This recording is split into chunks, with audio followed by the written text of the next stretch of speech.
ఎనిమిది రత్నాలు ఏమైపోయాయి? ఆనాడిచ్చిన హామీలు ఎక్కడ చచ్చాయి? ఎయిడెడ్ స్కూళ్లకు ఎసరెట్టి చదువును చంపారు. ఉద్యోగాలే లేకుండా యువతను ఉంచారు. కొత్తగా రాదే కంపెనీ ఎవ్వరిది పాపం, ఉన్నవి కూడా ఊడెగా ఎందుకు ఈ శాపం?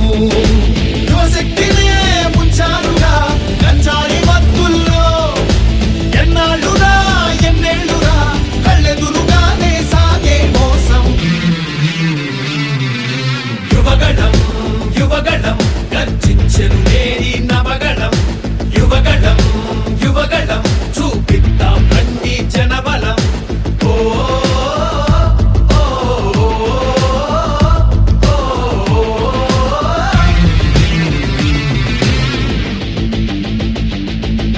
పద పద పద మరి యువతరం, మన భవితకు బాటలు వేయగలం. నిప్పులు చెరిగే కసితనం, పెనుగు పెనరేపే యువ